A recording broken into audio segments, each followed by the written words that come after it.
আজকে এলাম নারায়ণচকের সরস্বতী পুজো মেলাতে। এই মেলার সব থেকে বড় অ্যাট্রাকশন হলো সবজির প্রদর্শনী। এই যে মূলোটা দেখতে পাচ্ছ, এটা ওজন 3 কেজি 300, এবং এটা 2 কেজি 200। মানে এই মূলো যদি আমি একটা নিই, আমার বাড়িতে সারা শীতকাল খেয়ে শেষ করতে পারবো না। শুধু কি মূলো, এখানে নারকেল, টমেটো, ওলকপি, লঙ্কা, সব ধরনের সবজিরই মানে ভিন্ন ভিন্ন রূপ রূপ এখানে আছে। যেগুলো আমরা স্বাভাবিক বাজারে দেখে থাকি, সেগুলো কিন্তু এখানে একদমই রাখা নেই। যেগুলো আমি জীবনে দেখিনি, সেখানে এইসব জিনিসই রাখা আছে। আমার তো দেখে এটা খুব ভালো লাগলো। এরপরে আসি প্রতিমা প্রদর্শনীতে। এখানে বিভিন্ন জায়গা থেকে প্রতিমা সংগ্রহ করে নিয়ে আসে প্রদর্শনীর জন্য। আমি তো সবগুলো প্রতিমা দেখাতে পারবো না, তাই আমার যেগুলো স্পেশালি ভালো লেগেছে আমি সেগুলোই তোমাদেরকে দেখাবো। প্রতিটা মূর্তি খুবই সুন্দরভাবে সাজিয়েছে। আর সবার লাস্টে আমার মতে এই বছরের সব থেকে কিউট সরস্বতী। তারপরে এলাম চটপটি খেতে। আসলে মেলার এই চটপটি খাওয়াটা খুব ইন্টারেস্টিং। বাড়ির ঘুগনিকে ছড়ি আর তেঁতুল জল দিয়ে করে চটপটি বানিয়ে দেয়, তাই তো? এখানে আসলে দুটো পুজো হয়, একটা হয় স্কুলের পুজো আর একটা হয় ক্লাবের পুজো। এটা স্কুলের পুজো।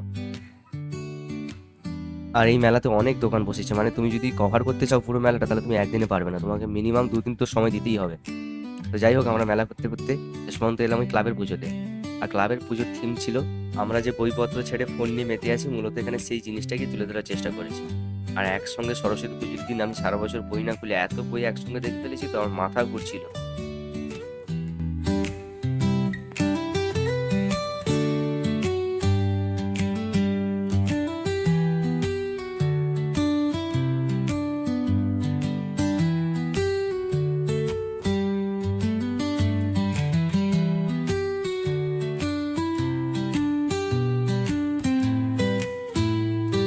তো যাই হোক, ঘোরাঘুরি তো অনেক হয়েছে, এবারে চলো একটু ফুচকা খাওয়া যাক। আসলে মেলায় আমার সব থেকে জয়ফুল মোমেন্ট ফুচকা খাওয়াটা। ফুচকা আমার ফেভারিট। আর তোমরা একসঙ্গে কতগুলো ফুচকা খেতে পারবে আমাকে কমেন্টে জানাবে, একসঙ্গে কিন্তু।